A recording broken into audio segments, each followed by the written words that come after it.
Okay, you're all set. Please go ahead. Okay. I'm going to call the meeting of the Town Services and Outreach Committee of the Town Council to order. It's about 5 minutes after 10. The meeting was noticed at 10.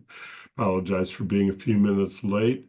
This meeting is being conducted via remote means. Members of the public or can attend by Zoom or by telephone. I'm going to start by just making sure that all members of the committee who are present can hear me and be heard. So Bob Hegner. Present. And Councilor Ryan. I'm here. And Jennifer Taub. Here. Okay.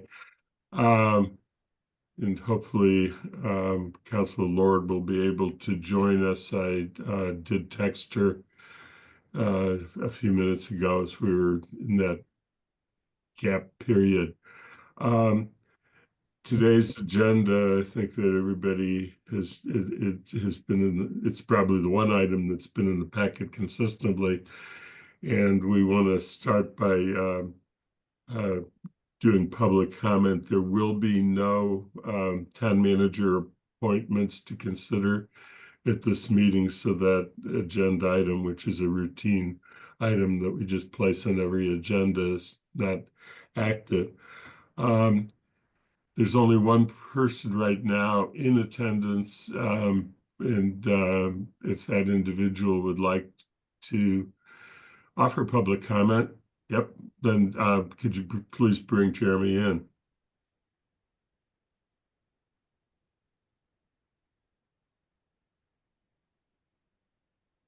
Hi.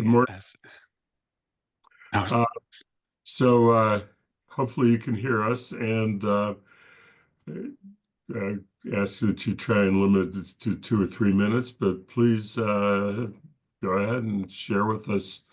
And of course, anything that is relevant to the committee's responsibilities, whether on today's agenda or not, can be a matter of public comment. Great. Thank you so much. Jeremy Anderson, 34 High Point Drive. I just, again, I wanted to thank the TSO for all their work they've been doing, looking into the Southeast Street intersections, being open to new ideas, and having attended the DAAC meeting on Tuesday, and seeing their concern about the plans provided by the Superintendent of Public Works and by the engineering firm. And then, I was able to log in for most of the conversation on Thursday, the joint meeting between the DAAC, the TAC, and the TSO. And one thing that really struck me, and I wanted to have this opportunity to express, is that I feel like this is an incredible opportunity for our town. We have this new school building that's going to be a beacon for our children for the future. And we can look at this intersection as a way of extending that opportunity, as saying that we're looking towards the future, we're building a new school building. And what would a neighborhood that addresses the needs of our disabled community members, a neighborhood that addresses the safety of our children, what would that look like? And the approach that the engineer and the Public Works Department are presenting, in my opinion at least, is one of looking at the status quo and putting the vehicle traffic first.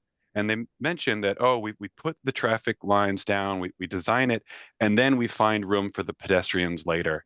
And that's simply not it's not the way to do this in my mind. We should be looking at the most vulnerable members of our community. We should be listening to the DAAC and their concerns, talking with the schools, trying to add the pedestrian and bike lanes, and then we figure out where the vehicles come in after that. And I feel like this is an opportunity for Amherst to lead, to show what kind of a community we are, that we're committed to climate change, we're committed to the safety of our citizens, and we really want to be a leader in a multimodal transportation going forward, just making our community more inviting. This isn't not just the school location, it's also the entry to Amherst for many commuters, for many residents coming down from Pelham Hill Road. So this is again, I feel like this is this great opportunity, and to please don't be dismayed by what the engineers are saying that can't be done. What the superintendent of public works is saying, like, oh, well, if only we'd moved the school somewhere else. Like that's behind us. Let's move forward, and let's please use this opportunity going forward. And that's all. Thank you. And thank you, Jeremy. So that concludes public comment. Since I don't believe that there's anyone else present, just check one last time. No, there is no one else present. So I invited Kathy Shane to be with us today in her role as chair of the Elementary School Building Committee. And during the course of the discussion, I think that there's some valuable contributions that her presence can offer us.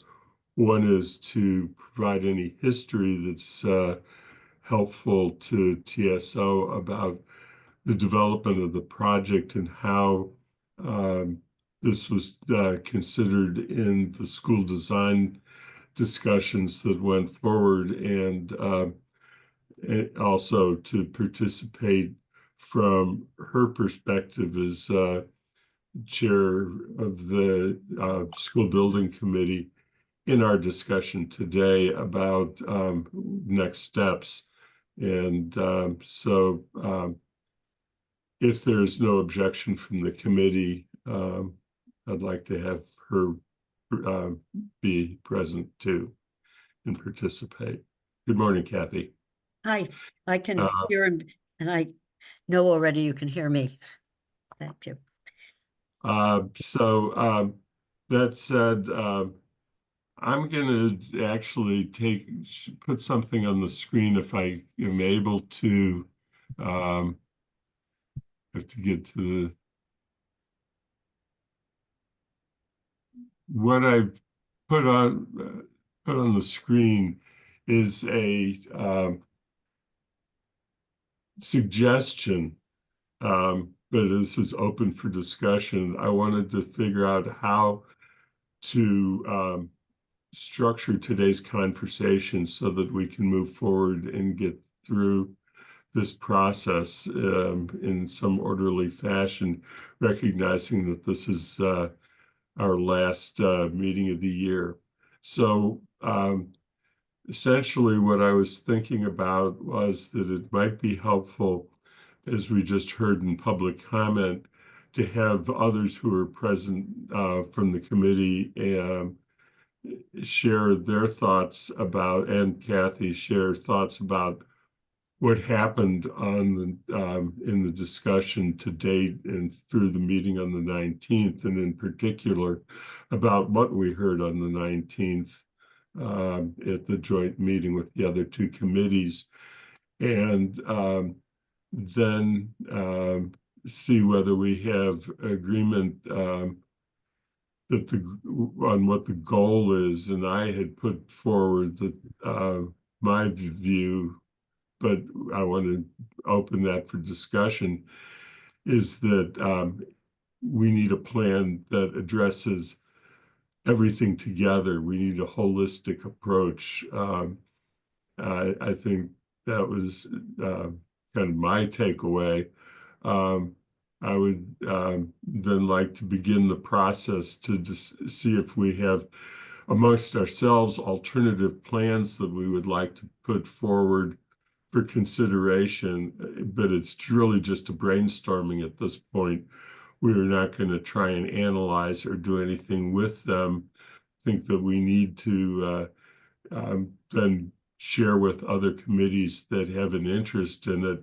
And I added the Elementary School Building Committee on the list, but I think that's up, I need input from Kathy as to whether we should add them to TAC and DAAC as committees that are commenting on the proposal that are going forward, and that we get comments and additions to the list and set a deadline of some, so that we can keep this process moving.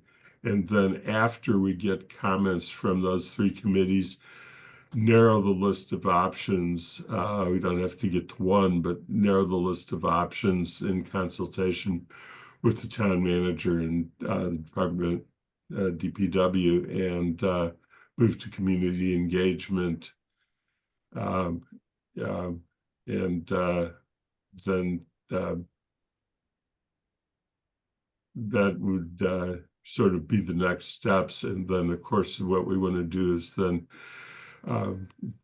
turn to Samantha and get her help in community engagement discussion and how we do that.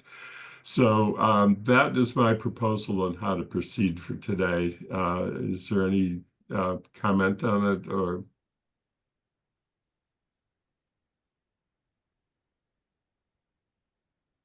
Okay. I'm going to pursue, if nobody's raising hands, I'm going to just make an assumption that that's how we will proceed, and I'll stop sharing at this point for the moment and come back to the full group. And Councilor Lord, good morning. Can you confirm that you can hear me and we can hear you? Yes, can you hear me? Yes, thank you. Good morning. Okay, so with that said, then the first step we would do is I wanted to go around, sort of go around the room, so to speak, and just get your comments about what you thought you heard and what takeaways you came up to in the meeting on the 19th. Jennifer? No, I was actually going to ask, would it be helpful to start with Kathy's framing? I thought that's how you were going to start of communication of. But I really wanted, I was really thinking about what we heard on last week on Thursday and where we were going, unless it would be as a way to start, because that's the way we framed the agenda to begin with. George? Yeah, I think we need first as a committee to talk out what we heard and see what direction we want to go in. It's good that Kathy's here, and at a certain point, she certainly may speak up and should speak up, but I think we as a committee, first of all, have to do our work. And the first item is, what do we make of that presentation, and where do we think we should go? You want to start? Okay, I mean, I'm happy to start. I think one thing that came across to me very vividly was the whole issue of safety, the whole issue of, bike, pedestrian, children. I mean, as has been pointed out in public comment already, and we saw at that meeting, we're building a school there. And there's also going to be affordable housing across the street, and there's going to be affordable housing just up the road. So this is going to be, it is an opportunity. I like that word, but on the one hand, I think whatever plan that we put forward and whatever direction we go in, we have to make pedestrian, bike safety, and children at the top of the list. The challenge is going to be that, and I know people don't want to discuss this, and we're not going to discuss it. The fact simply is that this is an extremely pivotal, dense intersection. The school is in a place where you have two major arteries that come into town with lots of traffic, and you have a cross street. So it presents some serious traffic flow challenges. So I don't think we should beat up on the engineers. They're trying to figure out how to keep people coming in and out of Amherst in the face of the challenges that this site presents. So I still think, though, that we need to make safety and the children at the top of the list. But we also have to balance that against the need to make sure people can get in and out of our community. That's my initial sense. Jennifer, your hand is still up. Is that an indication that you're ready to go? Yeah, no, if we're going to go first, my 2 cents. I agree with what George has said. This seems like a plan that nobody really likes. I mean, and it may be the lesser, I mean, it may even have been presented as the lesser of various, even less appealing options, but I can't, there's really nobody, we've heard from a lot of members of the public and then from TAC and particularly the Disability Access Commission that they would not want to see this plan implemented for the reasons that George said. And we've also gotten a number of emails talking from people who cross the Southeast Street Route 9 intersection many times a day, which I don't, because I don't live in, I live near downtown, and that intersection is working the way it is, and that they, it's fixing a problem that's not there. Now, maybe I also have the question, so the students that are going to Fort River now, who live east of Fort River, will continue to come from that direction. So then the students that go to Wildwood are really coming from the west. So is the presence of a larger school there really going to increase traffic that's coming from the east of Fort River? So I don't know if that impacts, again, the traffic flow down Pelham, going east down Pelham Road and going west on Pelham Road and west on Route 9. What is really going to be the impact of a larger school there? And can we, I thought that Jeremy Anderson's, the information that he sent to the committee is very much worth looking at and, maybe pursuing some of those options. And I guess this would be my question to Kathy. Is part of the plan already to make the sidewalks, more walkable and safe? And has there been any discussion of bike lanes? So that would be my question. It seemed that Jeremy has a lot of excellent suggestions, and can we incorporate them? Have they already been considered? And then getting back to the suggestion of making Southeast Street go one way north and Old Southeast Street go one way south. We were told why that might not improve the situation, but I'm still not convinced. And in terms of the peanut that roundabout that we discussed, I know that aesthetics is way down the priority list from pedestrian safety, but that is the oldest part of town, oldest and most historic part of town at Main Street and Southeast Street. And what will that do visually if we cut into, I don't have a problem, necessarily cutting into the green, but when we saw the pictures or the renderings of what that peanut roundabout could look like, it was pretty unsightly. So those are my thoughts, rambling as they are. Bob?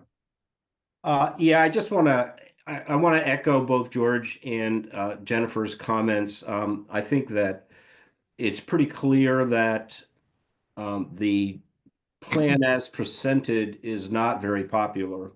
And the DAC basically said they wouldn't support it at all. And one of the things that Guilford mentioned that struck me, and Jennifer, you sort of started to address this, is the South Common and what impacts we would have to the South Common. And Guilford, you mentioned that one of the design criteria was no changes, no impacts to the Common itself.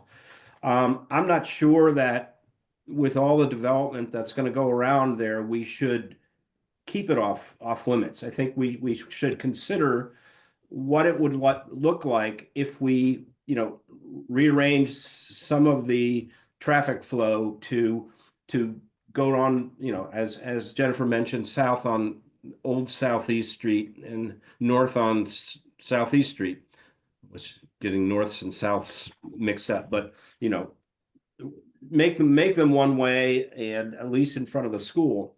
I don't know whether that would work or not, but I think we should consider it. I don't think we should just rule it out, because I know the intersection with Maine is problematic. But there's got to be a solution to that. I just don't know what it looks like. And I would like to see that considered, but you know, I agree that we really need to, with all the development that's going to occur there, and you know, especially the East Street School and that area, you know, there's going to be kids in there and they're going to be crossing across the common to get to school. We need to figure out something that makes it safe for them. So I do really emphasize, we really should emphasize the safety issues for the non-drivers. And there's a lot of people in that category. That's it. Okay,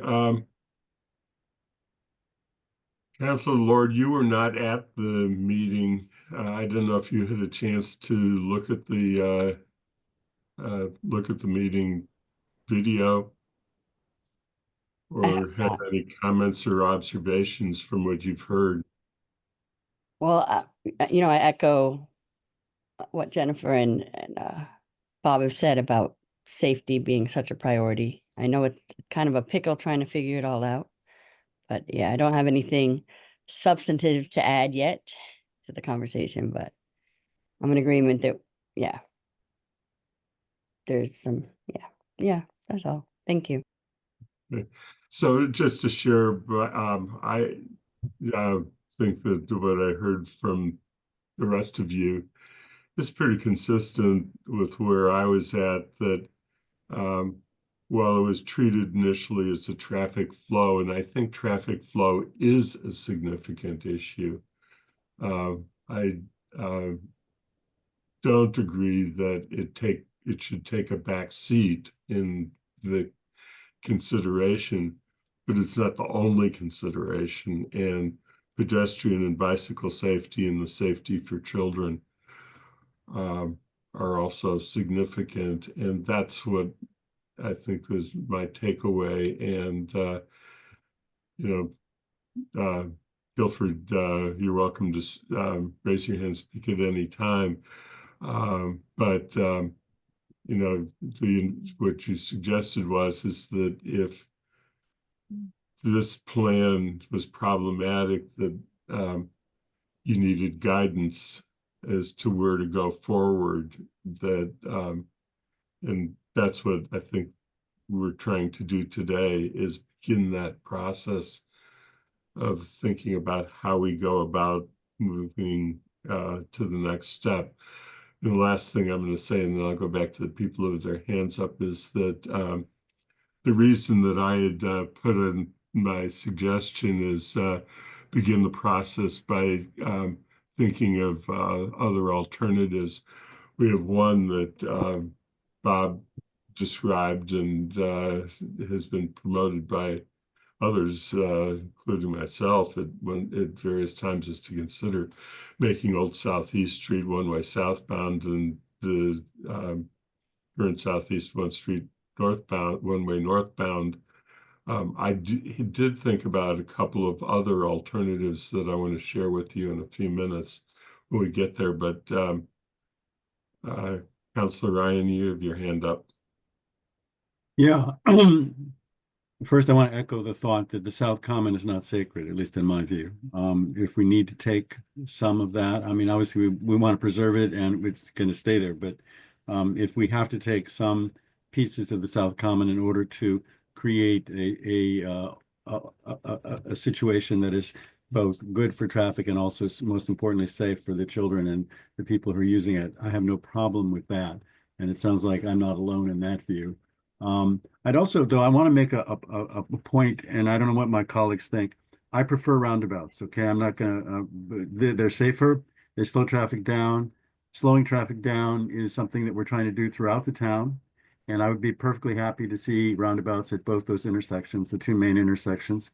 They do present some challenges, but they are, in my humble opinion, far safer than signalized traffic intersections. And so I strongly support trying to do that, at least at the two main intersections. That's just my view. I'm not an engineer. I'm obviously not an expert, but that's my view. I don't want my comments to be construed as saying, oh, we should just keep things as they are. We should keep things as they are only if, in the end, that's the only way we can achieve the other priorities that we have. So I support roundabouts at those two intersections. I also want to make the point that what we saw and that was shared with us at the meeting, the so-called peanut roundabout, was not an image of our intersection. It was just a picture of a peanut roundabout. So we have no idea what it would look like. And so I would certainly like that to be explored. I share Jennifer's concern about the fact it is a historical district. But anyway, I'd like to see what that would look like at that particular intersection. We haven't, and we don't really know what impact it would have. So I'd be curious what the rest of you think about roundabouts.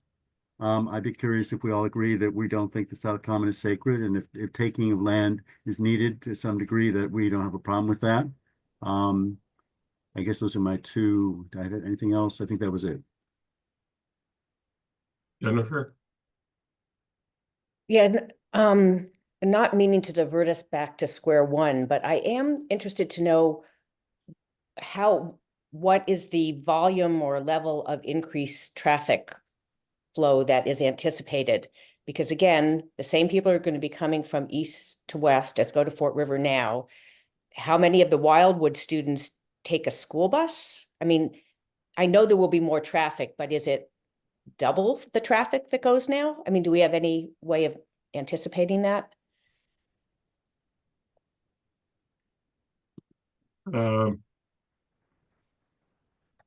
Guilford, do you have any information on any response you can make at this point? There was some traffic study information incorporated in the CDM report. So yes, the school designers did a traffic study. They came up with some numbers. Those were the numbers used by CDM.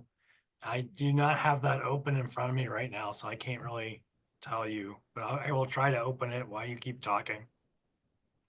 Okay, I'm going to recognize Kathy next, but I want to also point out that people should recognize that Fort River, back in its earlier days in the after it was built in the 70s and early 80s, had a much higher student population than it does currently. And I think that's true of all of our elementary schools.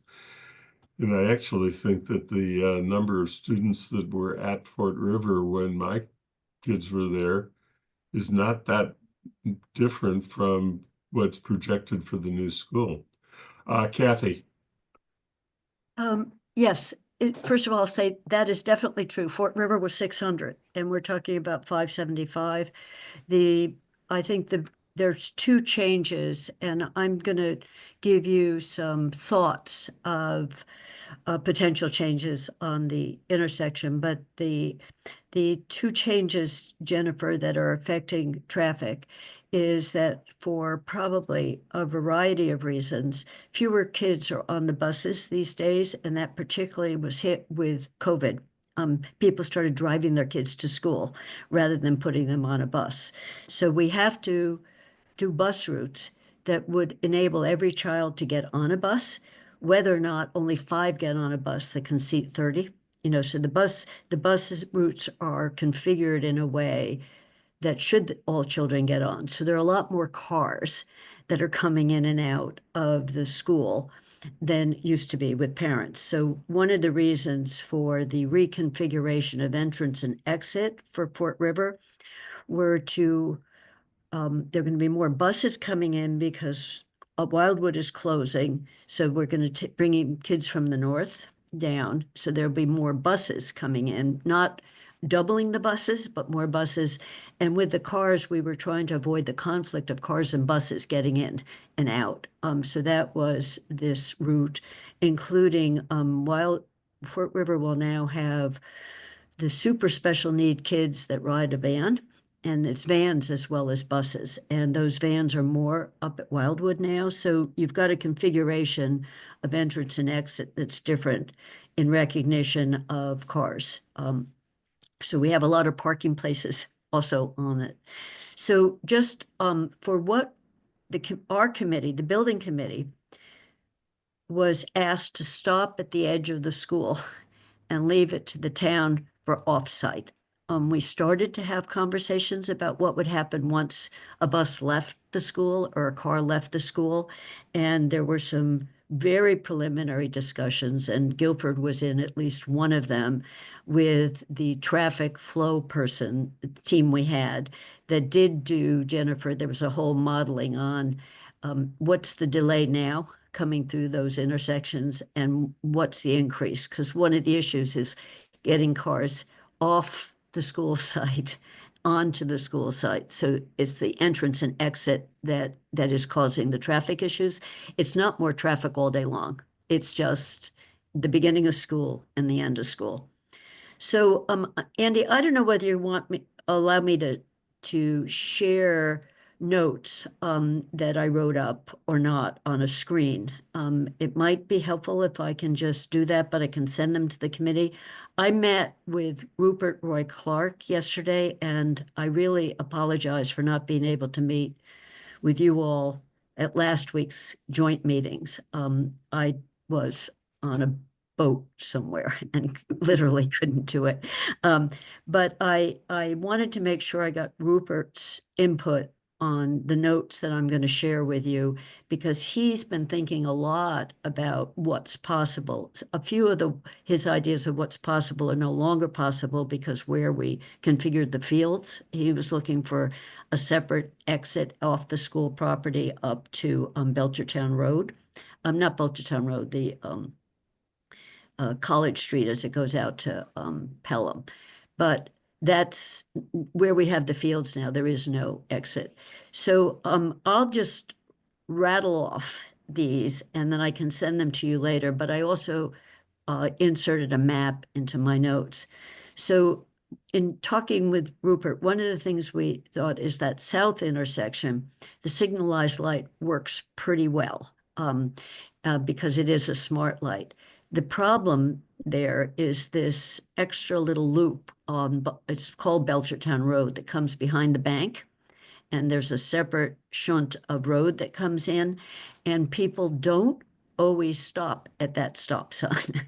They do a rolling stop, and that's right near where the buses come in and out. So the sight lines are really bad. So one idea that came up really early was closing that roadway off and make it a continuous sidewalk. So you don't have to cross that road and then get to the next intersection. And I know there's some issues there. Rupert pointed out that in addition to the cars coming in and out, there's some trees and shrubs that the buses can't see right now easily until they pull out. So trying to make that entrance and exit safer. And he, in talking to him yesterday, said maybe we could have an activated stoplight there for the buses coming out that was coordinated with the stoplight at the south intersection. Guilford, I have no idea if that's possible, but he said most of the buses are going to be, when they leave the school, they're going to be turning right out of the lane because of some loops, even for South Amherst. They turn right, then they go up and they come back around to go to south, servicing the different towns. So all but 3 of the buses would be turning right. So it's trying to let the buses get off campus by just particularly at the end of the day where there's a stream of buses. In the beginning of the day, the buses don't come in all at the same time. They're staggered. So he was looking at potentially that for the bus intersection. The second thought was for walk and bikeways, that if we added a sidewalk on the commons across from the school, and we, by right-of-way, made a path between 2 of the houses. There were 4 houses along the school, but just a path that was a footpath and bike path that you could make a crosswalk in the middle. And I think, Guilford, that Rupert had mentioned this once before as a different, so it wouldn't have to be near the intersections. It could be separate. And there's a whole bunch of houses on the other side of the commons that could be walking, biking to school and have a separate way in, and then a way into the school where they didn't have to go back to where the cars enter or the buses. And I've got a map that I can show you this. The last is something that Dave Zomek has talked about several times, is there's a creek. If there were a bridge over the creek, you could enable foot and bike traffic to leave a different way, and that's going to be over toward where those apartment complexes are. So that actually could take CPAC money because we've also got community farmland over there. So it was just another way to exit the school. Then up at the north intersection, I mean, these are a combination Kathy and Rupert. He actually liked the kidney-shaped obnog, whatever we call that roundabout, Guilford, that if it could Peanut. be enough of a slip lane when the cars come out, because Guilford had pointed out that Red House, the law building on the corner, there's a huge public way. Their property line doesn't go as far toward the road as you would think. So you could do a slip lane in to that roundabout and let cars be exiting. And then probably, and this is where I'm sorry I didn't see the maps that you potentially had, you probably have to take a little part of that North Commons out to make the whole roundabout work. But if you had a crosswalk further down and then you remove the other two crosswalks away from the intersection, you could make it safe to do it. And those were the thoughts from yesterday, and that the crosswalks would all have flashing lights if they could. So I have a map in the thing I can send to you where he pulled a map up and we were talking about where are the homes, who could be walking with this kind of configuration and that sidewalk added. So those were thoughts that are combination. And Andy, in terms of bringing the whole school building committee into your meetings, which are all complicated, I don't think that's necessary. The key person is Rupert or Rupert's team, because Rupert is unfortunately retiring at the end of January next month. But they know the bus routes and they know the kid counts and they're the crossing guards. So they can really be the voice of the school on what does all of that look like. They're managing it now. So I was surprised on the buses that how many of them turn north, for example, when they're leaving the school. And he said it's because they go up North Southeast Street, then they turn right on Main Street and they service all the houses there, and then they come back around and then go south. So some of the ones that are now serving Fort River aren't going directly south. And then the Wildwood buses would be the main ones that would be new coming in. So they know the current bus routes and have started thinking about what the bus routes would be when the traffic's coming in. So I have typed all of this up, so you don't have to, and I will just send it to you. And I wanted to get Rupert's thoughts because he, like Guilford, originally didn't want the school here because of traffic. So he's been begging for these meetings to start talking about traffic and kids and buses. My only last comment is I just double checked. When I started thinking about this as chair, I started attending what available grant programs there are. And there is actually a grant program called Intersections Near Schools. That's an infrastructure. And when I last look, it's 300,000 to 3 million. And it's not a bitty one, so there's potentially, if we're reconfiguring some of this and the light systems are more expensive, the crosswalks are in, there's potentially a direct place to tap into for money if we could come up with it. So I will stop talking there, Andy, but the main things was that little cutoff behind the bank.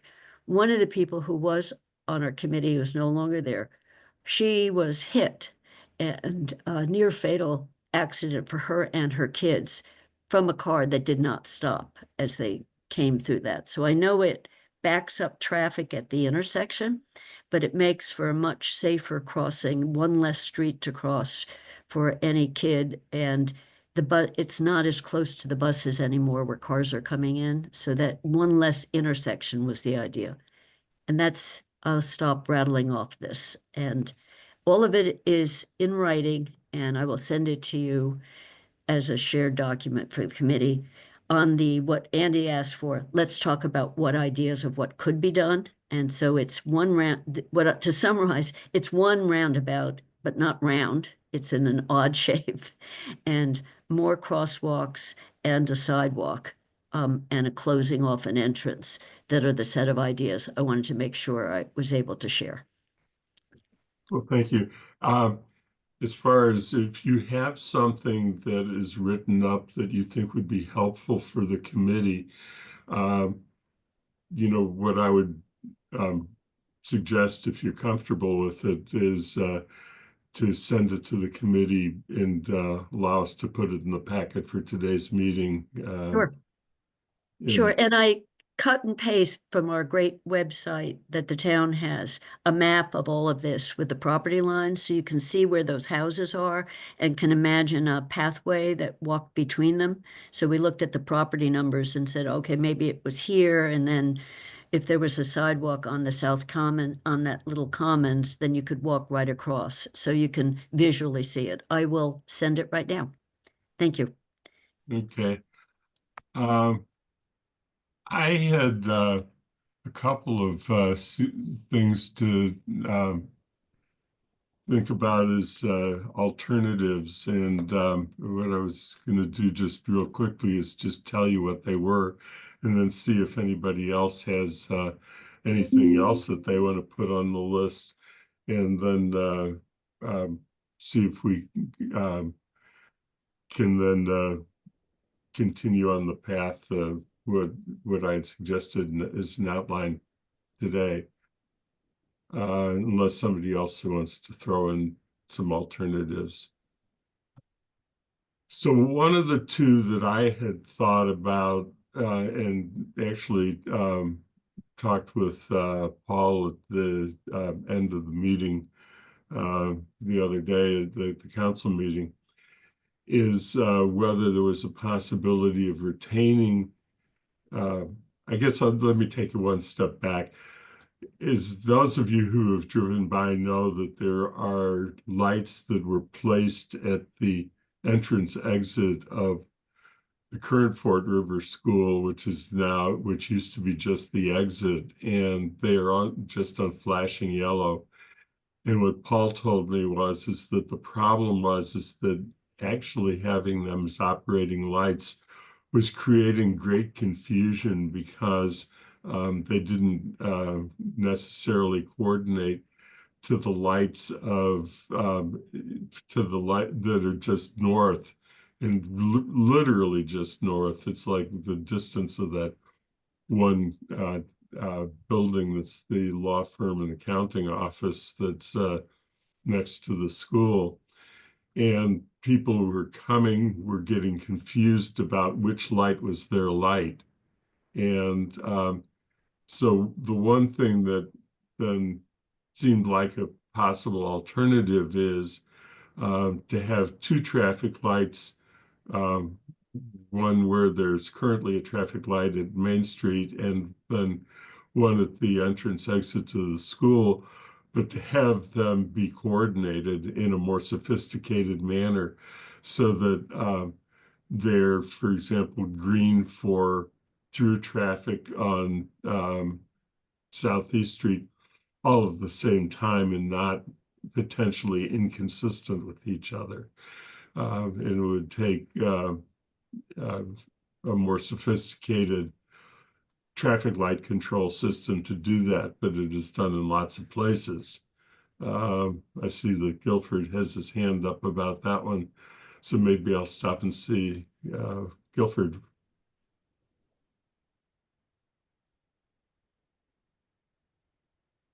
You're muted, Howard. Yeah. So we actually had the, excuse me, the controller at the Main Street intersection is actually one of the most advanced ones we have. And it was actually tied directly to the flashing lights and to the temporary lights we had. And they actually did work together. To do what you want to do, you have to have the traffic light in front of the school entrance exit red on Southeast Street and have the light at Main Street green, or else you don't let any people out of the school exit.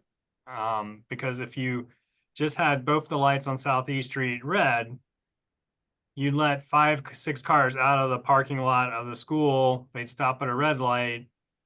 They'd have to wait for the light to turn green, and then they can move. And then if that light turns green and the school entrance light turns green on Southeast Street, then no one can leave the school.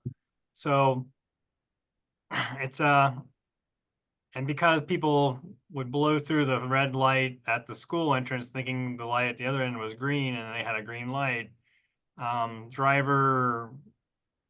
it didn't work very well. So that's a really hard one to do. We can look at it again and see what we can come up with, but you can't have both lights on Southeast Street green all the time. You have to have the light coming from the south red so people can leave the school or enter the school, and the light at the Main Street has to be green to clear out that small cube between the driveway and the main street, so they can clear that out and you can get more than like 6 or 8 cars out of there. So that was a problem. I'm happy to look at it again, but that's why we haven't really proposed that. I've gone very far with that. It's just not enough space, and the drivers kind of proved that we have it in front of Big Y. It actually works very well at Big Y. But that's actually a 4-lane road, not a 2-lane road. So that might have to be what it is to make it work. Sorry, that was just. No, just wanna make that that's comment. helpful. Actually, you raised an additional question before I go into my next, to my second alternative that I had thought about. Is the problem currently at Fort River, now that it is enter and exit from that same location that's up to the north end, is it the problem of people getting out or problem of people lining up to get in? In the morning, it's a problem getting in, and in the afternoon, it's getting out. Even in the morning, getting out and not going right, going left is a bit of a problem. Left turns on both morning and afternoon are a problem. And then getting in is the biggest movement in the morning, and getting out is the biggest movement in the afternoon, which just kind of makes sense. So, and of course, the problem is that people are right now, because it's just on that flashing yellow, so it's not really doing anything, is that people are just having to make free-for-all decisions. It's warning. It's just a warning right now, just to warn you and hopefully slow you down. Because I was wondering, the other alternative I had thought about is would we be better off if we had all of the entrance at the south and all, was this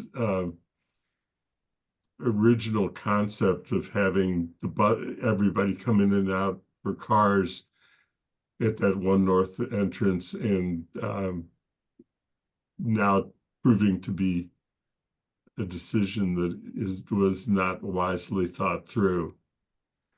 And I think I'm going to go back just a second to share the screen for a different purpose, if I can manage to do it. Let's see.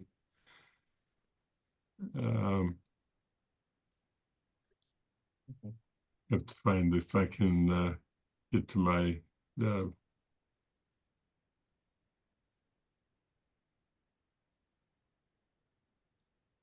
I'm in the wrong. Let me see if I can get to the right thing. If this doesn't work, I'll stop. Oops. I can pull it. I have it open too if you want to see it.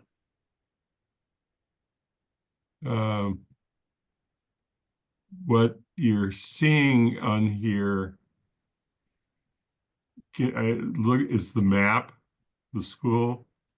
Propose what is happening right now, what is being proposed is that the buses come in this way and drop off in this side of the school, and that all other traffic is coming in over here. And what struck me is that there is an alternative without doing major change, though I have to, Kathy has to comment on this, is to let everybody come in here and have a big sign saying buses only, which is fairly common at schools, and have the road go across here so that people then could drop off their kids and just go on out to the exit, but make the exit be the exit, as opposed to and go back to the separate entrance and exit approach, which would only require building a roadway through here. It would not require any other modifications. So that was the other thing that I had thought about, is being an alternative if we're going to be creative about alternatives. So I'm going to take this back off. I don't know if anybody has any comments about any of this. It's just, I was trying to be creative and encourage others to be creative in thinking about solutions so that we can get as large a list of ideas and then start working with Guilford and Paul and the elementary school building committee to try and narrow from a list. Bob, your hand was up first. Yeah, I thought I heard during the meeting that option would require redoing drainage systems or things like that, that the way it's designed now would have to change. And that's not to say we shouldn't do it. I'm just saying that there's more than just putting a road in. There was something about configuration of drains. I didn't really understand it, but that's what I think the engineer said, or maybe Guilford, you said that. It was my understanding that was having to do with creating a new entrance road from Southeast Street across because of where the drainage had been placed. I'm not sure that what I was showing as a connection is interfering. Guilford? Kathy had her hand up first. That's all right, Guilford, because actually this whole flow idea on site came from Guilford and Guilford and Jason in a meeting where that was not the original flow. We had them keeping in the entrance and exit. We were trying to solve traffic flow on site, and there's a culvert there. So this is not just where do things go? There's a culvert that they're working with. But Guilford and Jason had suggested this loop for the buses. And so Guilford, I'll let you talk about it, but this would be a very significant change because of where the canopies are, the solar canopies, where the drop-off are. There's a special section for the cars, and there is this culvert. And you've got the buses crisscrossing with cars issue as well. So Guilford, you can talk to this. Somebody needs to put a map back up and show us where the culvert is. I think that Bob is getting at the same problem as until we understand where the culvert is, we don't know it's possible. Can everyone see the map I just put up? Yeah. Yeah. Okay. This also has turning movements and traffic counts. So if you read these numbers, those are the turning movements at each intersection. And this is what was figured would be the proposed turning movements by 2029.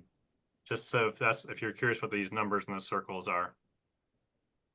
So when we started talking with the school designers, their concern was drop off and pickup. It was about the students. How do you get the students safely in the building and safely out of the building? And how do you prevent crossovers? So that's how we came up with two entrances and exits. The buses come in this lower one, and they go back out. They don't have to cross each other. They just come in, drop off, leave. There's no bus crossings. There's no students who have to cross islands or cross traffic. It's all, you get dropped off, you go into the building. The northern entrance is the same for passenger cars. You come in, you bring your child in, you have a drop-off area here, and they go straight to the building. The building as it is now has a very long frontage, and you can actually has two frontages, and you divide up divide the students up at one or the other, and there's a big area for them. But then the cars and the buses are still crossing each other and kind of causing a conflict that could possibly happen. So this is how we started, is thinking about pedestrians off the bus, off the car. And that's why we came up with these two exits, or two circulation patterns. If you want to use the south entrance as only the south entrance, what you do, the biggest problem you have is now you have buses and cars together. The buses, yes, can go up and do their thing, but the cars now have to come in and then cross over and get into this little area here to drop off. This is a much smaller distance than to be able to come in here. So you have a smaller queuing area for the cars. So the concern now is that if you use this, you're going to queue cars up on Southeast Street who are waiting to drop people off. So it's not even so much having to reconfigure and change drainage. It's you make it a little more difficult. You're queuing for school for drop off actually will extend up into Southeast Street probably. And then you're crossing here where parents driving cars are crossing buses trying to leave, or buses that are doing whatever buses do over here. But that was why they were separated. And that's how it came to be this way. You could put it back together, but now you're going to have that crossing issue, and you're going to have a queuing issue for the cars being out in Southeast Street. And Guilford, if you can use your pointer, that for the buses, I don't think my pointer that people can see, but on the bus loop, there's an entrance right by the gym that in the morning people can be coming in, and then there's the front entrance, and then the cars can be using the front entrance. So it's also a way for the school to be, and then the vans have a little the special needs kids have a parking place that his thing is, so they can be, the school was looking at ways they could be greeting the kids that needed extra help to get into the school, and then the flow off the bus, the desire is you can let off all your kids out, and then you can leave, because the next bus has to come in the morning. And so this flow was set up so that there are two entrances when the buses come in the morning, the one the front and the one on the side. I guess the reason that I was raising the question is that the numbers that are on the chart that's right in front of you says that traffic count expected to come in is 10. Does that mean it was thinking 10 school buses? Yes, this number right here. Yeah, our the right turn in. Yeah, this is the right turn. This is the right turn in for the school side, and that number's a bit small, but that's the number that was kind of given because we didn't have a complete number on the paratransit or the special needs vehicles that come in. We had a good number on how many buses they run, big buses, but not the little buses, and they change. So this is the 10.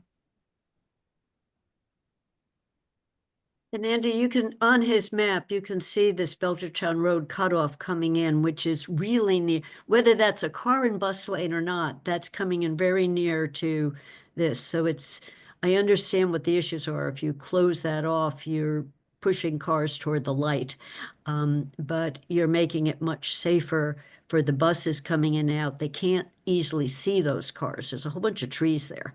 But the cars they do rolling stops. They don't stop. They think it's a throughway. Actually, that's not, I think, what happens. What happens is because I do it all the time, you come out to what's labeled as Belchertown Road, and then you look to the left to make sure that there's no traffic coming from the south because you're wanting to make a right turn in. and it has you focusing your attention as a driver to what's coming from the left, and you're not paying as much attention to what's going on the right. And that's just the nature of that intersection. I think that the problem that I have with closing off the Belchertown Road is that there's those apartments that are in there plus the bank, and are the people going to be, if Belchertown Road is a dead end and they have to go back out to College Street, that intersection is going to be very dangerous for people making that maneuver, because it's a very odd angle. And there's already a lot of problems that happen with people trying to get in and out of Cumberland Farms and on that side of the street, and get into the traffic with the curve in the road and the traffic. And so I'm worried about the safety at that end. Guilford? So, yes, the biggest movement is this, actually for this entire intersection here, this is the right turn movement is the biggest movement, and I go down this sideway. If we do want to close this, we can accommodate these two buildings. But we will push these cars out here, and then we'll have to add a right turn lane here, or else the intersection won't be able to function as well as it does now. So it's doable. It's just those are the two things you have to do here to make this intersection work without this little slip lane. So somebody coming out of the bank, how would they leave? So if you're going into the bank, you only have this entrance here. You'll come in, you're going through the drive-through, you go here, and you go out this exit here. This exit won't exist anymore. And for the apartments? For the apartments, we would have to figure out, let me make it bigger.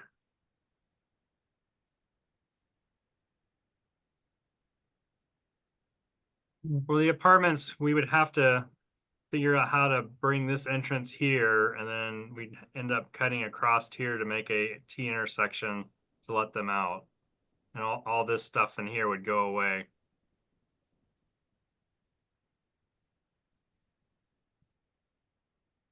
Good. Councilor Ryan. So we've been at this for an hour, and I'm wondering if we could take a moment and sort of try and summarize what we have. We've got a whole host of options. I call them options. They're ideas, suggestions, whatever. Some of them kind of fit together as a unit, and some of them could go. But I wonder if we could just agree that this is the list as far as we have it at the moment. And maybe if we're missing anything, we can add something. And also if we could agree to some kind of core principles as a committee going forward.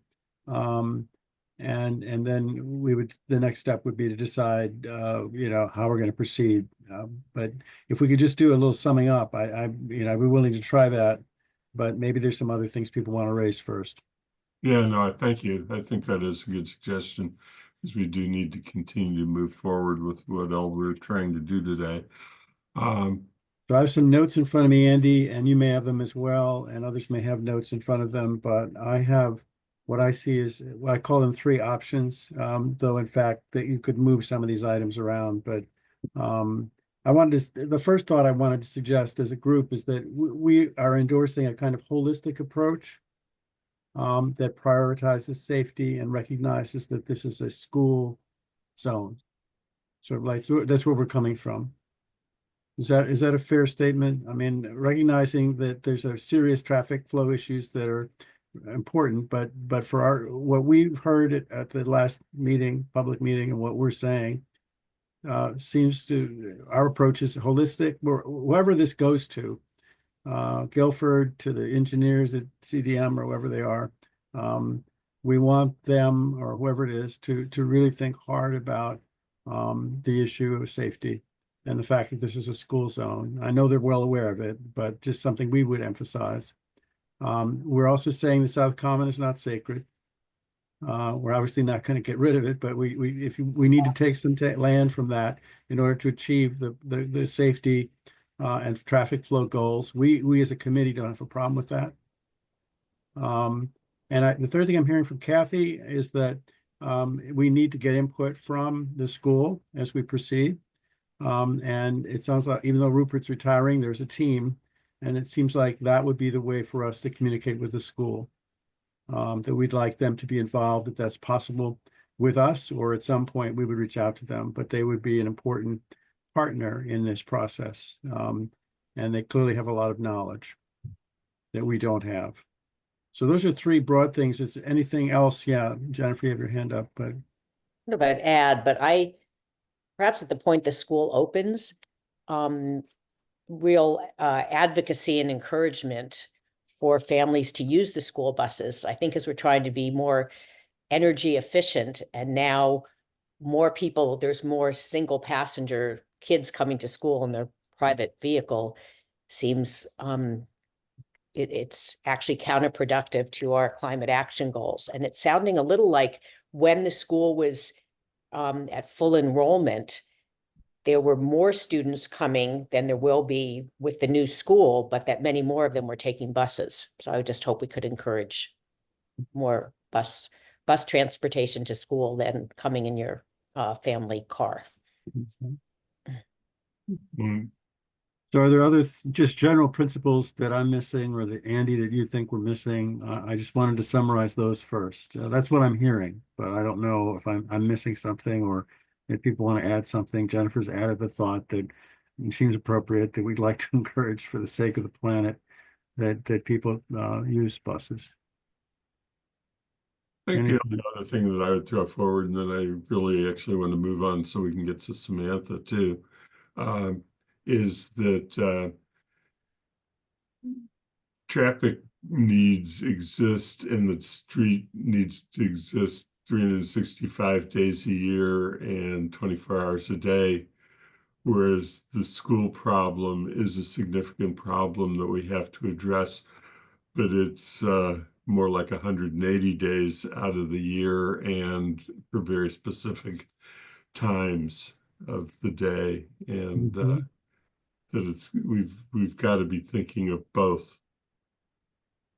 So, and I'm sure that Guilford is struggling with thinking of both.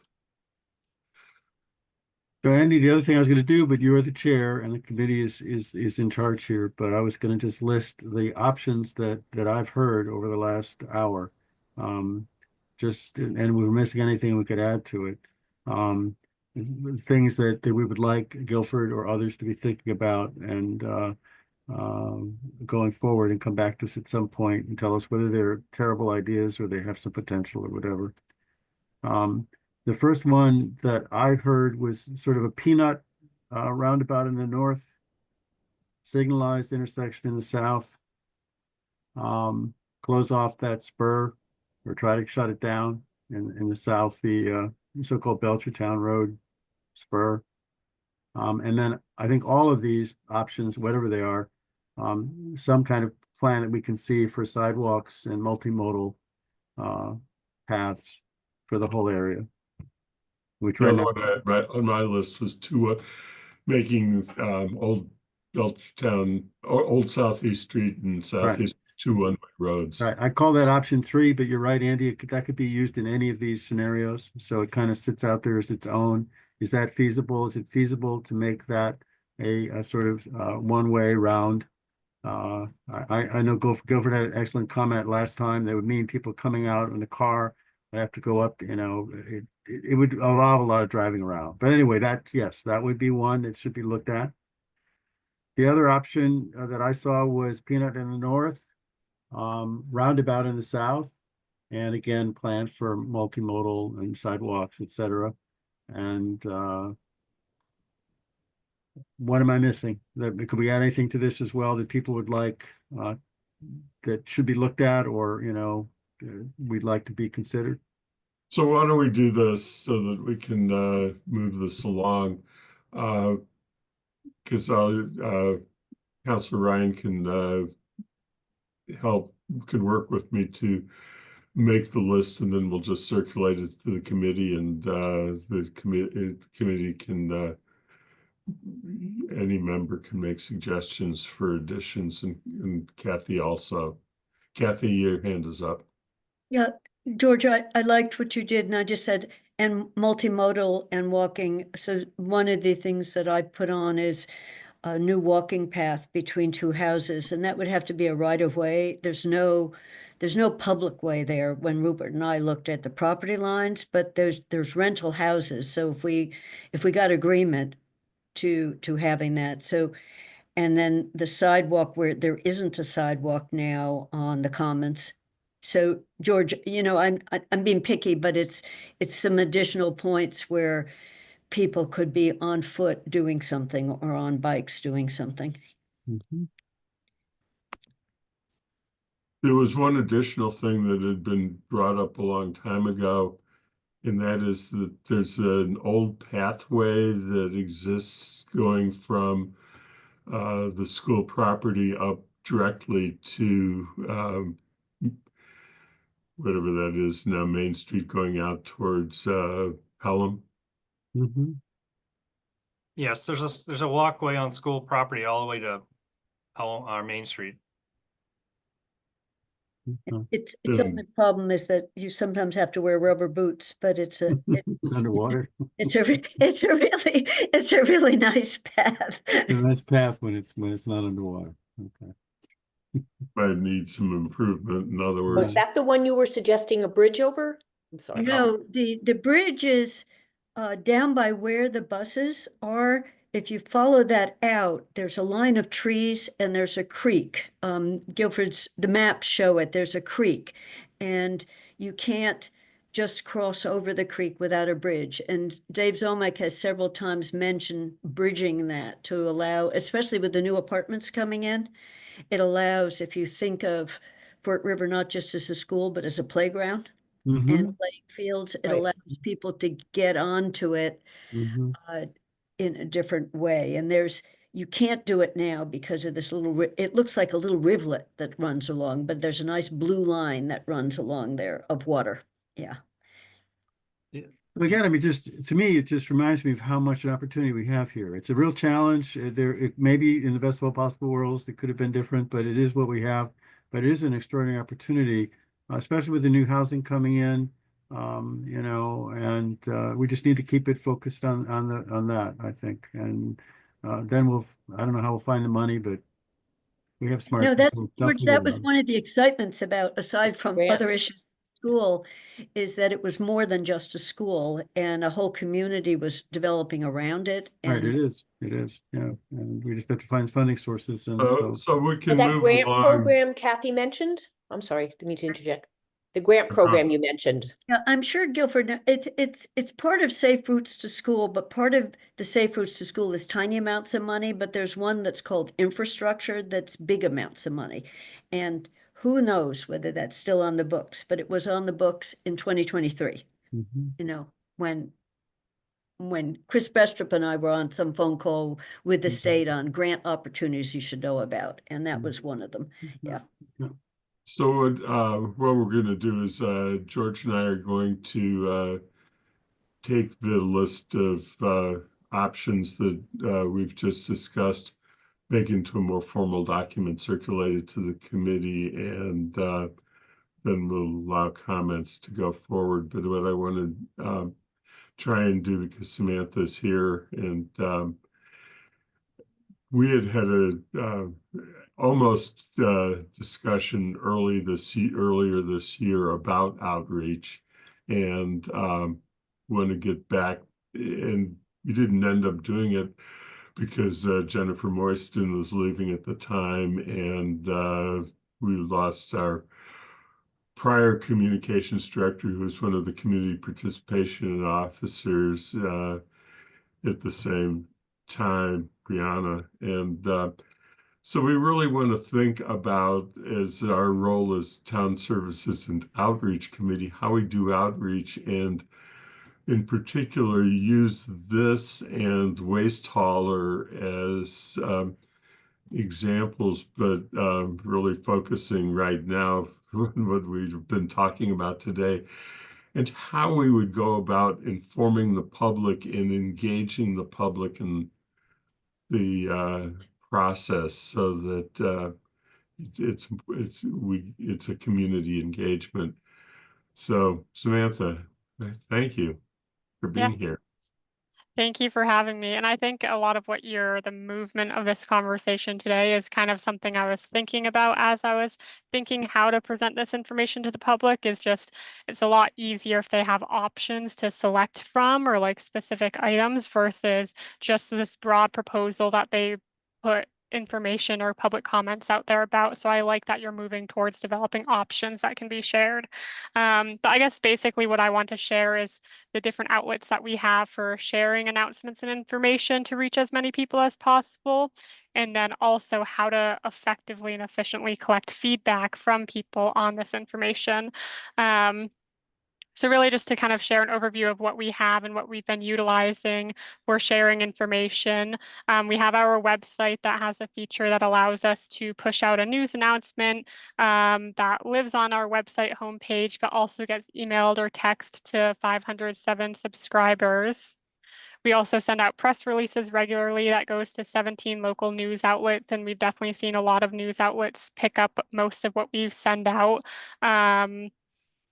And then we also utilize social media, which in total across different platforms, we have about 7,400 total followers that have been really engaged in a lot of what we've been posting. We also have partnered with the schools. They send out a newsletter to staff as well as parents and guardians that we have a system to add something to that newsletter, whether it's requesting feedback or just an announcement to the community. A lot of other projects recently have been utilizing actual flyers around town, again, to reach people who spend time downtown or in different areas, but maybe don't connect with us in an online way. And there's also been some movement of like actually tabling at community events or apartment buildings or areas across town to engage people face to face. Again, those who we wouldn't typically connect with just online, going to people where they really are. So those are some ways to actually share information or announcements from people. And then in terms of collecting feedback, again, I'm kind of new to Amherst Town Council space and how you currently do this, but some ideas that I had was, yes, hosting like a public forum. So an information session with a Q&A, but then really directing people to submit their opinion or official comment through some sort of like written or online option or even mailing something in. That way it's most efficient for you all to be able to organize that public comment versus needing to rely on transcribing it through the public forum or information session meeting. Though obviously I know you'll still have to take any public comment during that time. And so some means for collecting that feedback is an online survey. We recently did a survey for our housing production plan that reached 422 responses through the community and all of the different means we've shared out information. There's also obviously an online public comment form, which is typically used at town council meetings where people can just submit a public comment online through the website and really pushing that out. Also emailing town council directly their public comment, which again keeps it in writing so Athena or whoever can kind of categorize that information. And then the other tool that I'm newer to, but you may have more familiarity with from past projects is this Engage Amherst tool. So it's been used in the past for like Hickory Ridge, Pomeroy Village, different town manager evaluation processes, lots of different projects throughout town. And so that really serves as, it's a website that we can develop and add projects to that project site serves as a hub for information, including any relevant documents like all of these maps, FAQs, any upcoming meetings can be found on there in a really clear way without needing to navigate the calendar on our website, as well as actual contact information for whether it's town staff or town councilors involved in the process. It also has tools that folks can submit ideas and comments, either privately or comments that are then publicly visible so others can like it or respond and engage with each other. And so for the Hickory Ridge project, this tool was utilized and it received 155 comments of people sharing their ideas or feedback of what they wanted to see at that site. And there's also an option through Engage Amherst to do a survey, a shorter survey or quick polls that could be multiple choice. So again, if we're thinking about there being multiple options to pick from or having open-ended questions as well for just any additional feedback, ideas, constructive criticisms or additional questions. And so again, during the Pomeroy Village, it ended up being a roundabout, but it was initially framed as kind of just figuring out what that intersection should look like. There was a survey added, there were 54 responses to that, and then 47 ideas submitted through that idea or public comment kind of tool that also is available. And so yeah, those are kind of all the different ideas for collecting that feedback. Again, me not knowing how you guys typically do that and figuring out what maybe could increase efficiency or effectiveness of organizing the feedback we receive. But yeah. It's a helpful summary. Any questions that committee members have about how to see George, Councilor Ryan? This is great. I've got some great notes here. It reminds me of things that I have to remind my constituents of constantly, but first I have to remind myself. So Samantha, thank you. An observation, not a criticism, just an observation. The Engage Amherst tool is I think excellent, but it's a bit dusty. There are a couple of projects there that either should be taken down or need to be updated. The library I think is pretty good, and the school, the elementary school, I think the information is fairly up to date. And I realize given the 55,000 things you're asked to do, that may not be priority number one, but it is a great tool. I hope we can use it more. Currently, it could use a little updating at some point, if that's possible. Yeah, agreed. I think it kind of went dormant for a bit while the position was Transition, vacant. And exactly right. yeah, so now we're looking to use it again for ideas and projects and discussions such as this. And you know, if you type in Engage Amherst on your web browser, it pops right up. So Yeah. it's pretty straightforward. It's nice. It's very nice. Bob? Yeah, I really appreciate what you said, Samantha. The thought that keeps going through my head is I'm a district councilor. I represent District 5. I've brought this up at meetings, at district meetings, and not gotten a whole lot of response because it's not really in the district. Even though the schools, it's really a townwide issue.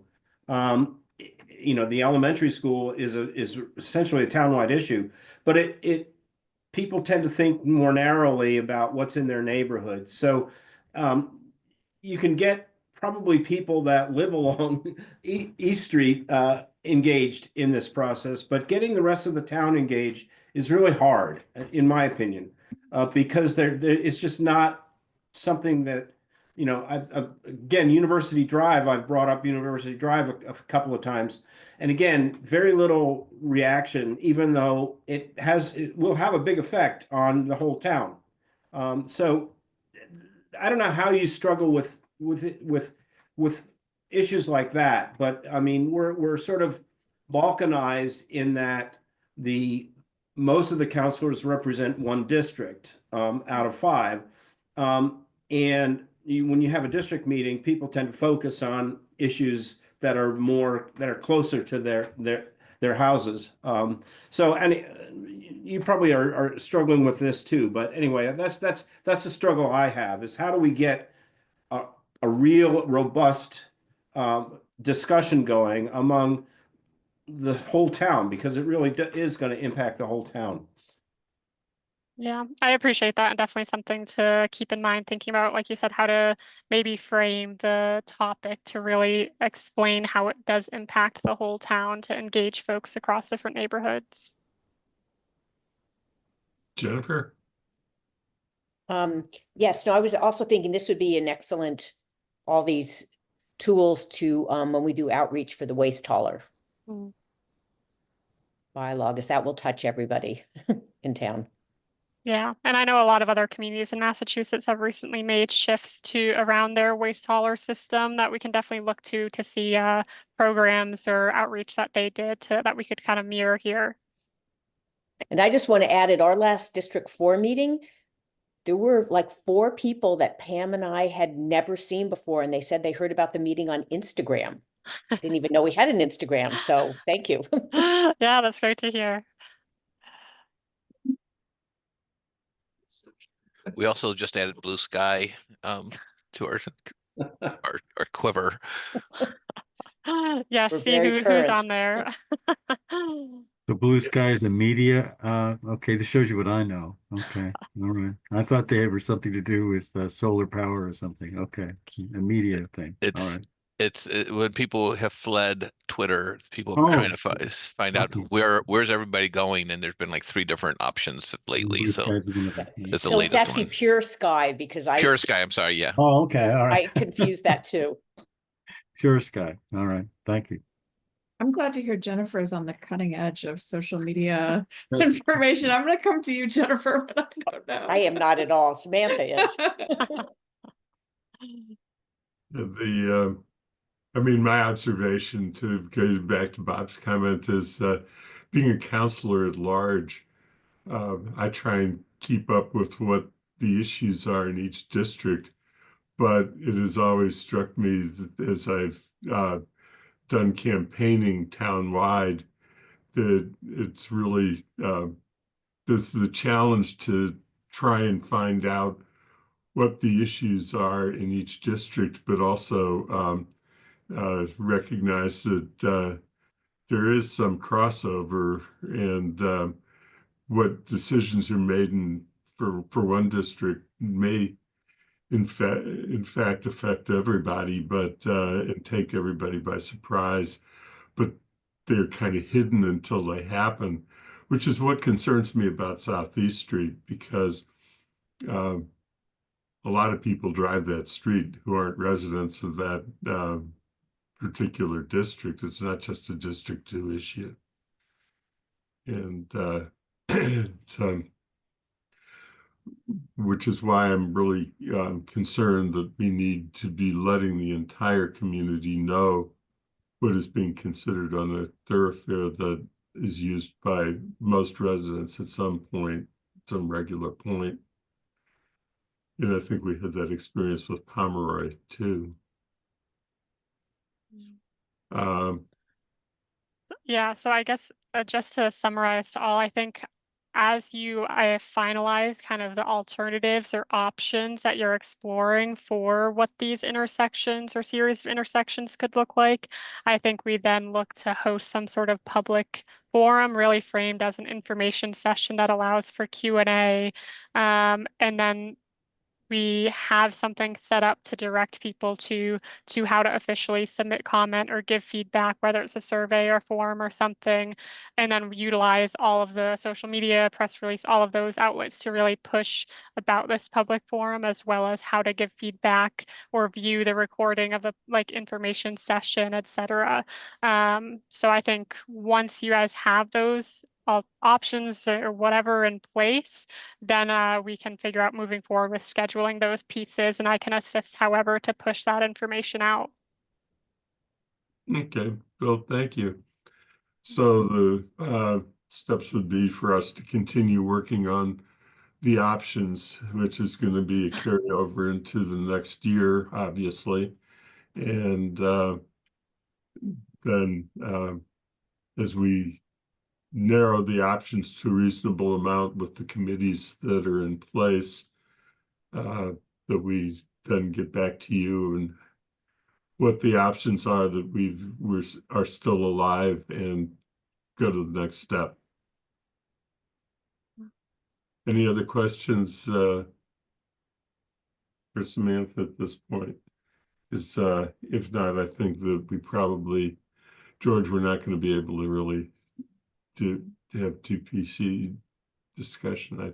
Well, it's your think call, Andy. We have 30 minutes. we Yeah. do a half hour, but Yeah, we have 30 minutes, and there are a couple of things I could just point out to people to think about, but that's again up to you and the committee. yeah, I'm no, I okay with think that. that would be helpful because we do need to I'd like to move recognize again. that we've got these two big issues that need to be resolved next year, and we need to make sure we're carrying over to the next if there are any changes in the committee, that we don't lose the momentum. So is there anything else for Samantha at this point? Questions? Samantha, thank you. I Yeah. really appreciate your engaging with us and getting us thinking about the other half of our name, Town Services and Outreach Committee. Yeah, thank you for having me and look forward to working with you guys on this initiative and other outreach initiatives. Thank you. Okay, thank you. So the O stands for outreach. I didn't know that. Okay. Councilor Ryan, you were gonna sort of bring Yeah, us for a back. minute, if you want. I sent something at the last minute, and I apologize to you and to Athena, but it's not that. But there was something that if we can put it on the screen, it's fine. If not, I can sort of describe it to you. But I thought we could pursue for a few minutes. I think we've been reaching some consensus, but we're at a point where I think we really need to make a decision in terms of scope. What I heard last time was that there's certain items that we would like this body to do the hard work on and make, but their final role would be advisory, and the council would make a final decision. And there'd be certain things that this body would just do. And so it's that line that I'm trying to get clarity on. And so in the document that I forwarded to Andy and to Athena last night at 10:30, I just highlighted some things, and I divided one section. But if we have a moment, there were two areas that I think I just need some help from the committee on to think about. And then the first has to do with permanent parking requests, and whether these are something that you all want the council to vote on. And even though we probably would have this body have the public meetings and do all the time consuming stuff, and then make a recommendation, and then it comes to the council for a final decision, and hopefully the council won't do it all over again, but in theory that could happen. We could have the whole thing happen twice. But the one area was permanent parking request changes. And one example was Lincoln Avenue, and others, McClellan. There seemed to be a sense that if the residents wanted to make a change to the parking on their street, some of you, I'm not one of them, but it seemed like there was a sense that amongst the committee that that's something you'd think the council should finally decide, not a body like the TPC. And if that's the case, then so that's what at the moment is in this document. It basically says that they would have the authority to review and hold public hearings and make a recommendation, but the actual decision or final authority would rest with the town council. And that refers to 2D in the scope document. These are permanent or other parking requests.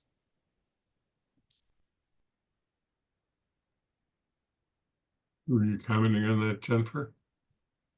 Go for it. Oh,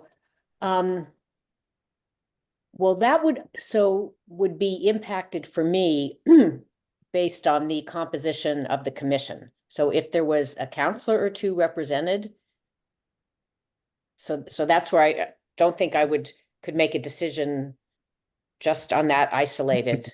So that would. We need to get further before you come back Right. to that. And then we had also talked about meeting with, perhaps having a meeting with Northampton or some of the other towns about how they handle their commissions. Well, Northampton, yeah, and we're all going to be, some of us can be at MMA, and that's an opportunity for us also to do this. But at some point, yes, in the next couple weeks or month, either at MMA or on the side, we could reach out to certainly Northampton and learn about what their experience has been. Their body, I think, is strictly advisory. I don't think they have final authority in anything, if I'm not mistaken. The other thing, by the way, with parking, Andy, you raised the issue of central downtown parking. For you, that seemed to be something you felt should also reside with the council. It shouldn't be the final decision by the TPC. Did I get that right? That you felt that issues involving parking in the downtown, though maybe in the end, if we do go in this direction, it won't matter where the permanent parking change is. It would still fall finally to the council for the final say. Anyway, that was one. 2D, excuse me, yeah, 2D permanent or other parking requests. Bob? Yeah, George, this also, or Councilor Ryan, this also includes parking fees, which is one issue that I think the council needs to keep in their purview. I don't think anything that's gonna a parking fee would have a major impact on revenues to the town. So I think that would fall into the, and I'm okay with things that have small impacts on revenues. You know, there's sort of be a de minimis type amount, but that I have no problem with. But I think, you know, meter fees are something that will impact revenues a lot. And I think we need to, you know, the council needs to weigh in on those. So permanent parking, I can see, you know, maybe the commission could do, but D, I think covers more than just that. 2D. And you're happy with that. You like the idea that, because what would happen is they would weigh in on that, but we would be the final decider, or you might want to just take it out completely and say they just don't even weigh on anything that has a more than de minimis financial impact. I'm not sure how we define that, but anyway, you could either leave it and they just recommend what they think is the best and then we vote on it, or you could just take it out completely and it doesn't fall to them at all. No, I have no problem with them debate, you know, doing the hard work on this, but I think they should come to a recommendation, come to the council for a final decision with regard When to it involves any kind of substantial financial impact. yes. And I think that, right now the way I don't know what the de minimis amount is, but I don't know how I could calculate it either. It might just be just in the end, they're going to get these, they're going to make a recommendation, but all of them, whatever they are going to come back to us for a final decision. Yeah, probably. Well, the other category, I mean, we can come back to this. I just want to give people a heads up, is 3G, I think it's 3GI, other requests for permanent changes to the public way. And the way that fell out, as I saw it, was I divided into A and B. Category A is any permanent change to road or sidewalk which involve following things like placement of utility structures, bus shelters, benches, permanent signs, electric vehicle and other charging stations, bike share stations, and then additional removal of crosswalks. And that's where I stopped. And I said, those, as I read it, they would all go to TPC and they would make the decision. Okay. The only category that would come back to us and they would just be advisory would be any major roadway or sidewalk redesign. And the way it reads right now, and other public ways requests relating to roads, which I don't know, I'm gonna have to think about that. I'm not sure what that really refers to. I think the thought was that any kind of major, so what would be an example? Would that be, for instance, let's think of some concrete examples. I mean, what we're talking about right now with the Southeast Street, East, yeah, Southeast Street. That would be something they would hold hearings and make a recommendation, but it would come to us for a final vote.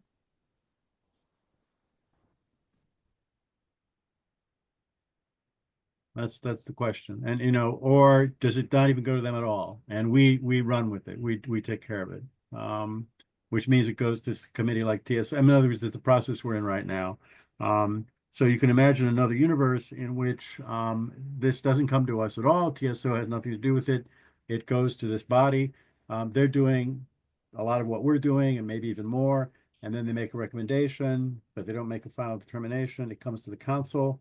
And then we discuss it and we can do with it whatever we wish.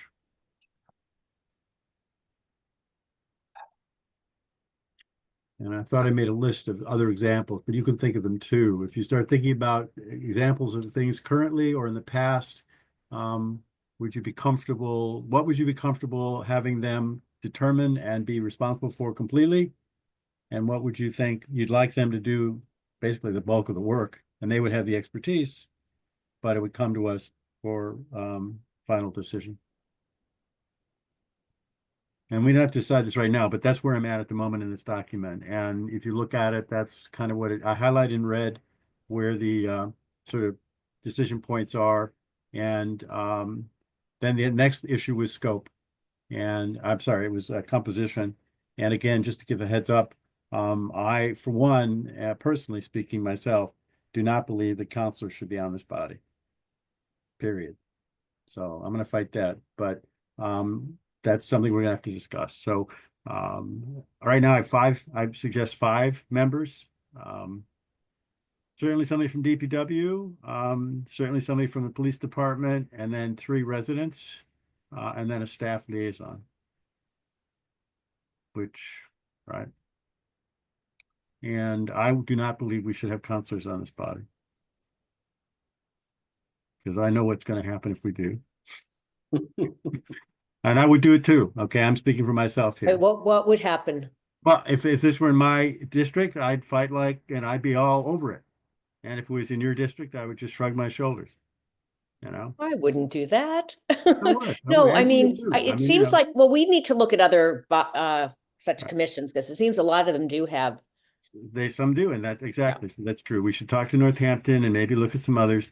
But the other, I guess, put aside, there's first the issue, do you want counselors on it? The next issue is who are we missing? Who should be on there? For instance, Bob made the point that he thinks somebody from DAC or the disability. I think so too, should be on it.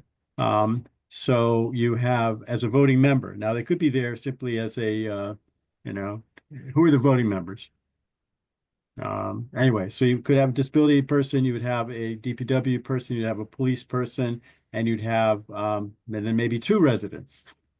You want an odd number, I assume. I don't think you want 6 or 8 or 4. I think. And so Jennifer. Yeah, I would probably, I'd have to look it up, would be advocating for a council representative. And I go back to, maybe I'm just scarred from previous town manager, previous planning board when we had, before there was a council. And the planning board was appointed by the town manager to vote the way that that town manager wanted them to vote. And that's my fear, that we, not directed towards our current town manager, just that this will exist, beyond all of us. But that's a concern, that how do we ensure that there is more than one point of view on this body?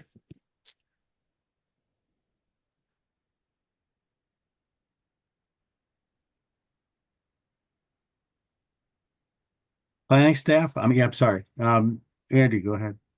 Yeah, I guess that the 2 things that concern me. One is that we have to be very thoughtful about this question of when you mentioned disability representation, then bicyclists might want representation, public bus riders might want representation.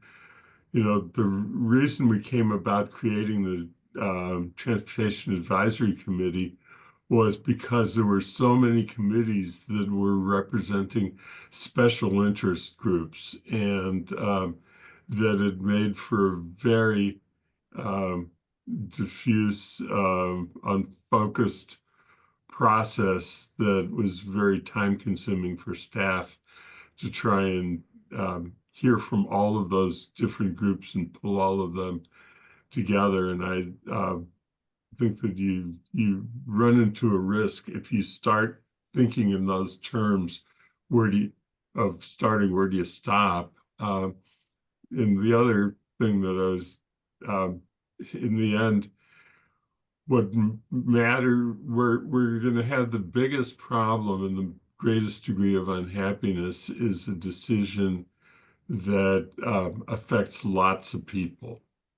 And the reason that I brought up downtown parking as an example is that everybody from every district goes downtown at some point, and their ability to find a parking place and how much they're having to pay for a parking place matters to them. And we just need to recognize that based upon our experience, the number of people who would be affected by a decision as it increases, then it goes more in the direction of saying, really, it ought to be a recommendation to the council, and the elected body needs to make the decision. Bob? I was just going to suggest that if we do recommend that members of the council be on this commission, that we limit it to at-large members, then we don't get necessarily the oh, this is in my district or it's not in my district, so I'm gonna care more about things that are in my district. Just a thought. Again, my thought, and I don't want to beat it, but since Andy makes an excellent point, the more a decision impacts, the more people it impacts, the more it should probably come finally to the council for a final decision. That's not a bad measure. And the other thing is it does come. I mean, the things we're talking about right now, it seems we're moving in the direction. They do finally come to the council for a final decision. So as long as the councilors have a way to weigh in, and having an individual counselor on that body, I think would sort of create a tension then with the fact that the council is being called to make a decision. The ultimate decision is the council's. And so what we want is an independent, expert-driven or data-driven or whatever, but we want an independent set of recommendations.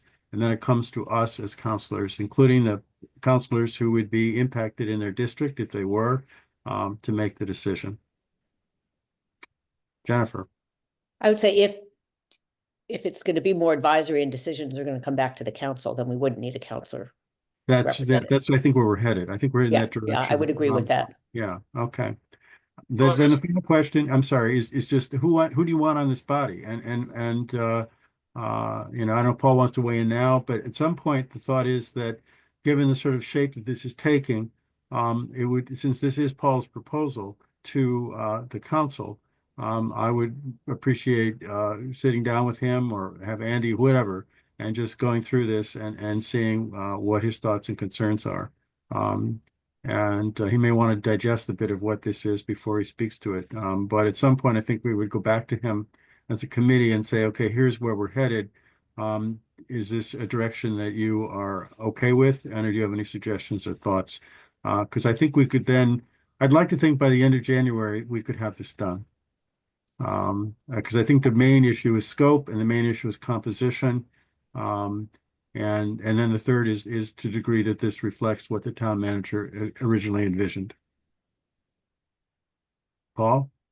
Yeah, I agree with that. I think I'd be happy to sit down, George. And I think it was really good to get feedback from the counselors today on what your values are and how you're prioritizing things. So I think the idea would be to go back, go through it again, and come back with a new proposal to TSO.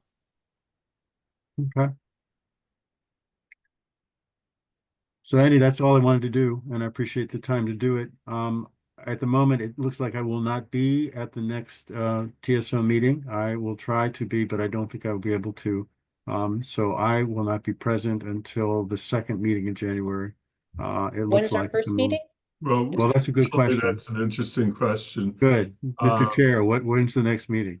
The normal practice at this time of when we go through this process is that we elect the president for the next year, that the president then goes through and makes committee appointments and may make changes on committee composition, and that the committee then convenes and elects a chair for the year. And that it's up to the clerk of the council to find a date that the people who are designated for the committee can all agree on as a date. So, well, we did throw a date out for a January meeting. I sort of have to pull back on that because it really needs to go through this process. And Athena will, at the right point, convene the first meeting for the new year.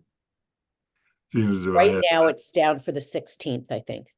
right now it's on for the 16th, but we don't know if that'll be the right day of the week kind of approach that the new committee will agree to if somebody's appointed and says absolutely that Thursday mornings don't work, then that may affect the decision. I don't know if Athena, do you have anything to add? No, you're absolutely right. If that date doesn't work for the new members when they're appointed, then I'll find a new date and help get that first meeting set. So we've penciled in a date, but it's really needs to go through this process. And if the people, the appointees to this committee can't all agree on that particular date, then she'll have to find something else. So if we put in a date, Schedule, sorry. but don't, in pencil.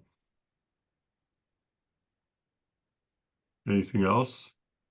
George, Councilor Ryan. Just a hypothetical, if we put in a date before the council process got underway, if we did, we could still meet, I assume. You could have Not a that meeting anyone wants- before, you could have a meeting before new members are appointed, yes. All right. With the So- That current would be the members. first Thursday in January. Yeah, that I could make. That shouldn't revolve around me, but that's the date I could make, and it's also could keep momentum. We don't know, as Andy correctly points out, we don't know how the actual new appointments will shake out. I, for one, would never want to leave TSO, but that's ultimately a decision made by somebody else. But would people be open to a meeting in that? I'd be open to, it'd be January 2nd. Ooh, yeah, right after the new year. I could be. Second or the 9th, right? January 9th. Second, right after New Year? Right, I may not be able to make the 9th, but that's fine. Okay, well, yeah, okay. No, but do it the 9th. I mean, I think it's good to have it before. I'll try and zoom in. Are people even open to that? I'm throwing it out there, but some folks may not feel the need for haste. They want to wait and let the process work itself out. But I'm just suggesting we could have a meeting either on the 2nd or the 9th if we wanted to move along. I mean, what would the point of the meeting, I guess, would be to move along with TPC. Try to keep that moving forward. We're not going to have anything, I don't believe, at all from with waste hauler. That's going to take some time. So it'd just be to move the TPC process along. And I don't know how urgent people feel that is. I don't know how urgent Paul feels that is.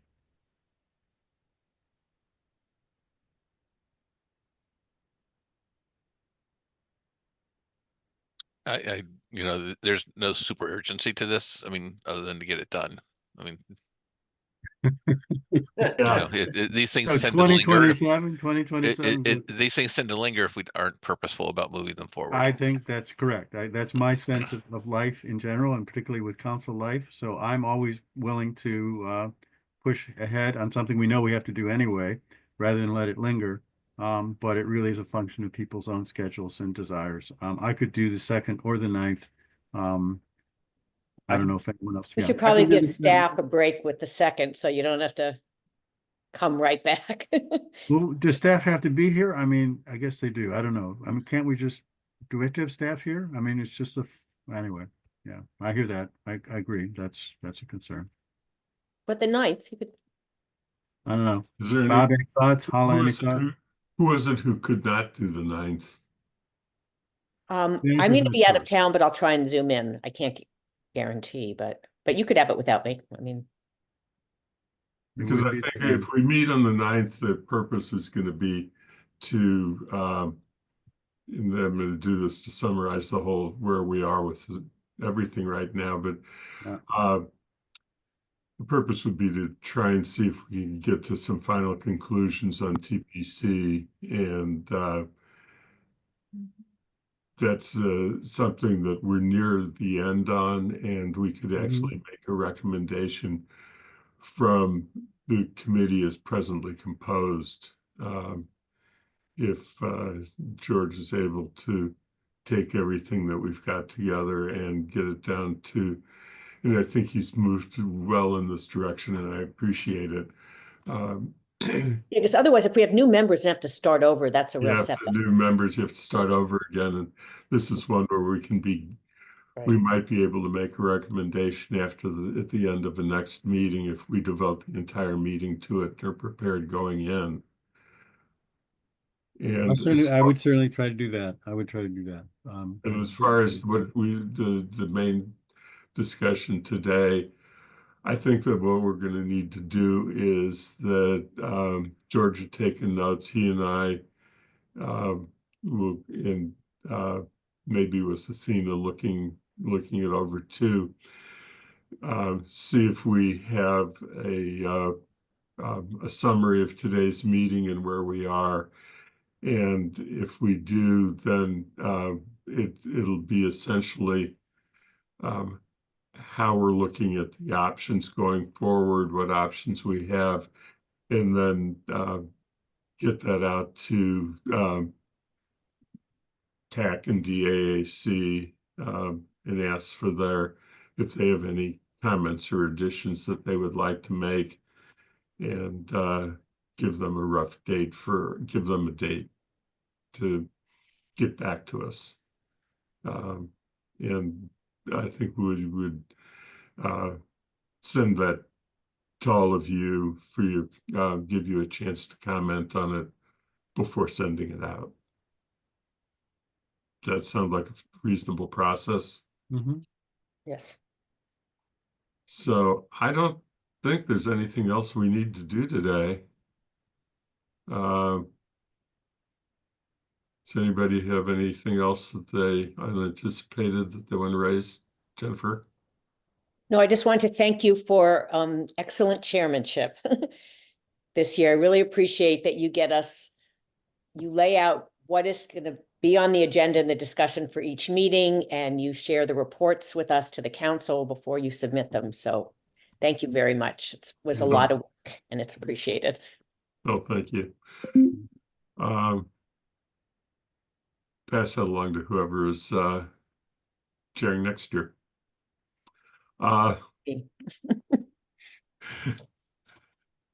Committee hasn't been appointed, so the committee hasn't made its choice. Shall we do a motion to adjourn? I think we shall. Yeah, I second. I think that Bob will just use the motion maker since, and so we've motion has been made and seconded, just going through. And we'll start with Councilor Ryan. Aye. Bob? Aye. Jennifer? Yes. Councilor Lord? Aye. And I'm an aye, so we are adjourned. Thank you. Hey, happy holiday. Happy holidays to all of you. Yeah, Thank you. you Thank too. you, Athena. Thank you, Holly. Thanks, Athena. Oh, well. Thank Yeah. you. Thanks, see you next year. Yeah. See you next year.